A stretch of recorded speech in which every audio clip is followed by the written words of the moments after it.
नमस्कार दोस्तों। हम मैथिली शरण गुप्त जी के मूल स्वर के बारे में पढ़ रहे थे, तो उसमें ये किसान जीवन के बारे में अब हम पढ़ेंगे।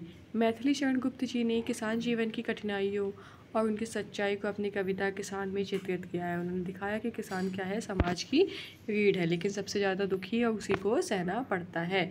ठीक है, ये किसने बताया? मैथिली शरण जी ने किसान जीवन के बारे में ये लिखा है। किसान का महत्व और उसकी स्थिति को बताया। किसान ही क्या है, देश की आर्थिक नींव है, परंतु उसकी हालत ही सबसे ज़्यादा खराब है। गरीबी, भूख, शोषण। किसान अपनी मेहनत से अनाज पैदा करता है, लेकिन खुद ही उसे भूखा रहना पड़ता है। अब उसकी ये जो दुर्दशा है, उसका कारण क्या है, तो बताते हैं मैथिली शरण गुप्त जी की पहली ज़मींदारी प्रथा है, दूसरी औपनिवेशिक शोषण है, गरीबी और भूख है। ठीक है, जैसे कि क्या है, ज़मींदारी प्रथा में ज़मींदार, तालुकदार, नवाब, अंग्रेजी शासक सब किसान का क्या करते हैं, शोषण करते हैं। किसान मेहनत तो करता है, लेकिन अनाज और कमाई ज़मींदारों के पास ही चली जाती है। इट मीन्स आप समझ गए हैं कि किसान मेहनत करता है, लेकिन कर टैक्स इतना ज़्यादा है कि किसान के पास कुछ बचता ही नहीं है।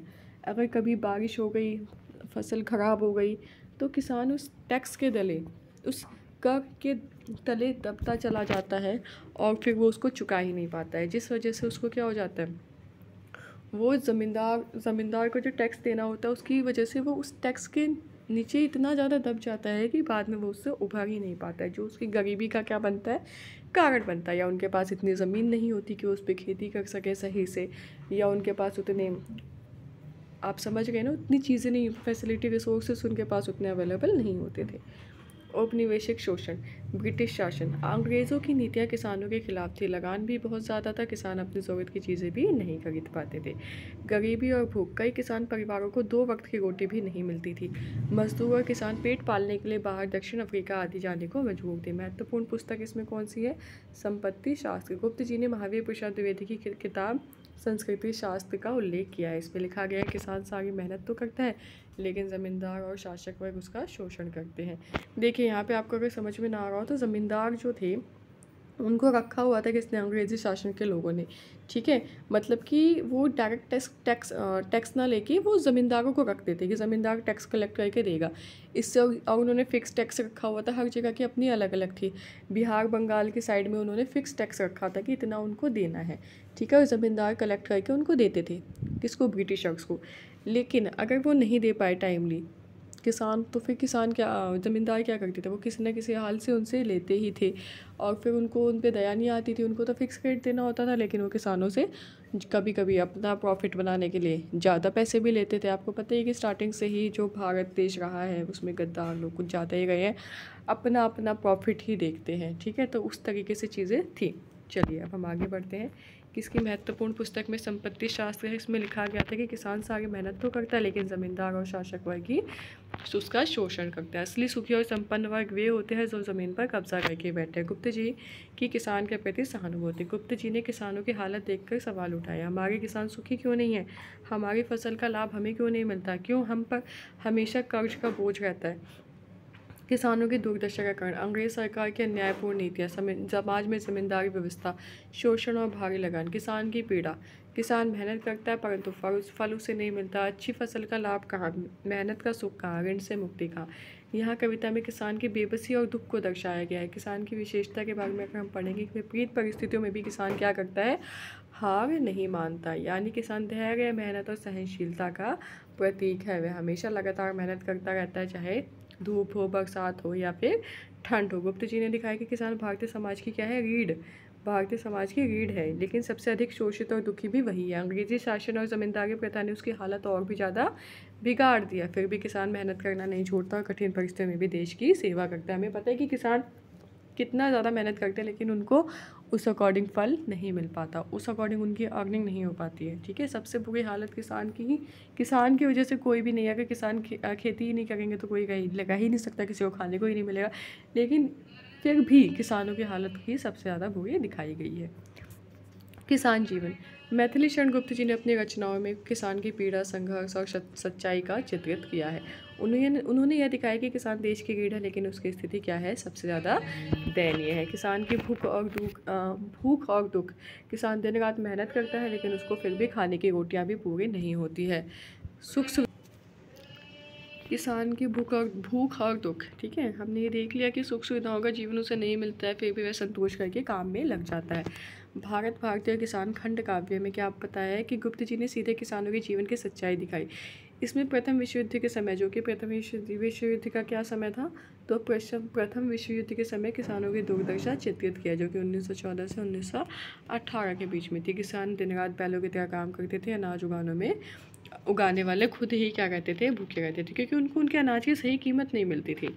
इसका मेन कारण ये है किसानों की पीड़ा के प्रश्न। किसान सवाल करते हम कैसे दिन भरते हैं, क्यों हमें भूखे रहना पड़ता है, हमारा श्रम किसके काम आता है। ये किसान के क्या थे, कुछ प्रश्न थे। मजदूर किसानों की क्या दुर्दशा थी, जो कि किसान जो थे लेकिन वो मजदूर थे। अंग्रेज सरकार भारतीय मजदूर को फिजी, त्रिनिदाद, मॉरिशस मतलब अलग अलग जगह पे काम करने के लिए भेज देती थी। बहुत से मजदूर रास्ते में ही मर जाते थे। विदेश जाकर भी उन्हें कठोर जीवन ही जीना पड़ता था। बालक और विवाद में किसान की हालत। गुप्त जी ने साफ कहा कि किसान देश का आधार है, परंतु वह ही सबसे ज़्यादा दुखी और शोषित है। उनके हालात सुधारने के लिए सामाजिक सुधार आवश्यक है। सामाजिक प्रश्न और गुप्त जी का दृष्टिकोण। राष्ट्रीय आंदोलन के समय गुप्त जी ने कई प्रश्न उठाए। देसी भाषाओं का महत्व, जाति संप्रदाय, लिंग समानता, स्त्रियों की शिक्षा, समाज सुधार। गुप्त जी ने किसानों की स्थिति को साहित्य में जगह देकर गांधी जी के राष्ट्रीय आंदोलन को भी सहारा दिया। गुप्त जी ने दिखाया कि किसान देश के रीढ़ होते हुए भूखी, गरीबी और शोषण से ग्रस्त है। अंग्रेजों की नीति और जमींदारी प्रथा ने उनकी हालत को और भी ज़्यादा बिगाड़ दिया। फिर भी किसान मेहनत और धैर्य का प्रतीक है।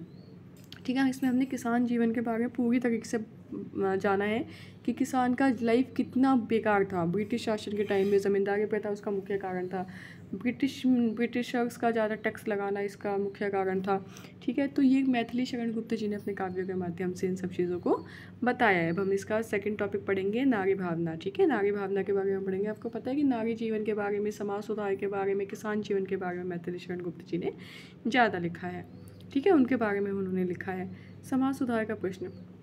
19वीं शताब्दी में समाज सुधार आंदोलन ने नारी की स्थिति पर ध्यान दिया। स्त्रियों की शिक्षा, समानता और पर अधिकार पर प्रश्न उठाए। राष्ट्रीय नवजागरण और नारी। राष्ट्रीय आंदोलन के समय नारी को केवल घर की शोभा मानना गलत ठहराया गया। नारी भी समाज सुधार और राष्ट्रीय नवजागरण निर्माण की महत्वपूर्ण शक्ति है। ठीक है, ये कब का टाइम है, राष्ट्रीय आंदोलन के समय में। नारी को केवल घर की शोभा ना मानकर उनको समाज सुधार, आपको पता है राष्ट्रीय आंदोलन में कई सारी महिलाओं ने भी अपना अपना योगदान दिया है। गुप्त जी का दृष्टिकोण क्या है कि गुप्त जी ने नारी को समान शिक्षा और समान अधिकार देने पर बल दिया। साहित्य में उन्होंने नारी की स्थिति का गहराई से चित्रण किया है। राष्ट्रीय नवजागरण के समय राष्ट्रीय नारी प्रश्न पर पुनर्विचार किया। गुप्त जी के साहित्य के माध्यम से नारी को समाज में सम्मान और समानता दिलाने का प्रयास किया गया है।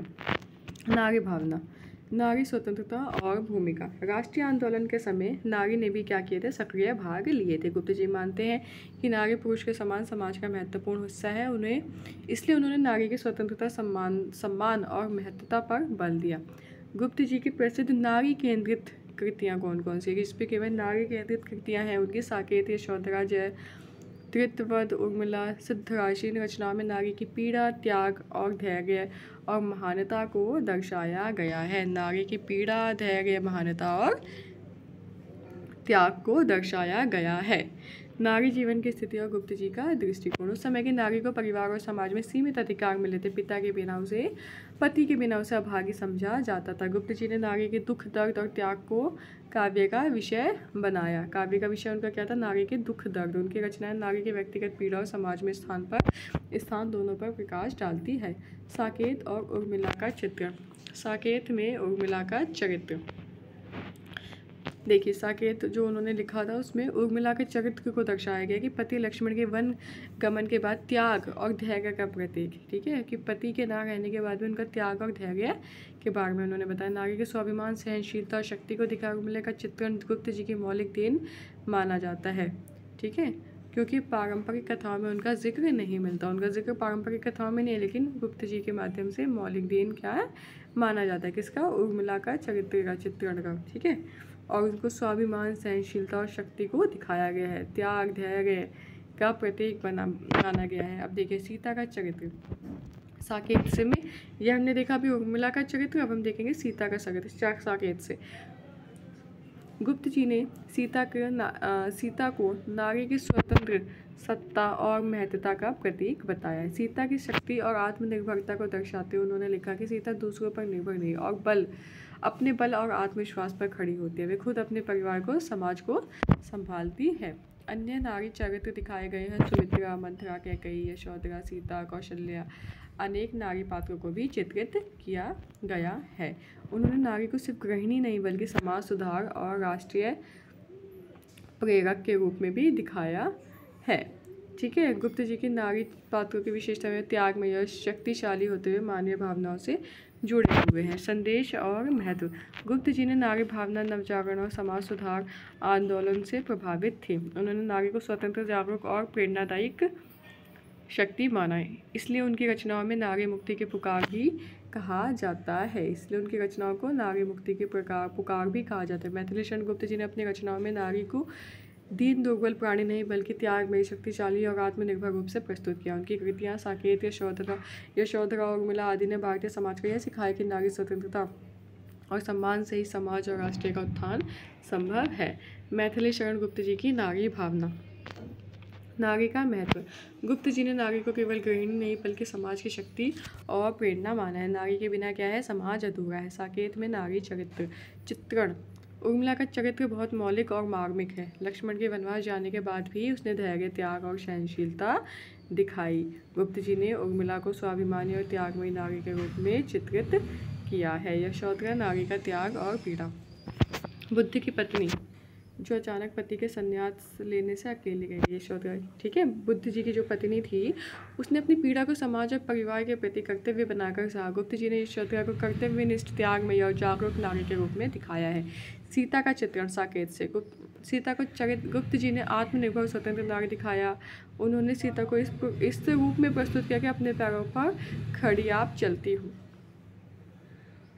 सीता सिर्फ राम पर नहीं बल्कि खुद सम्मान और शक्ति का प्रतीक है। अन्य नारी पात्र। गुप्त जी ने सुमित्रा, कौशल्या, मंथरा। देखिए उन्होंने सीता को इस रूप में प्रस्तुत किया। ये बेटा ये इनकम्प्लीट है बच्चों, ये इनकम्प्लीट है। ठीक है, ये इनकम्प्लीट रह गया है। ये कविता के माध्यम से कुछ बताया जा रहा होगा, ये इनकम्प्लीट है। चलिए अब आगे देखते हैं।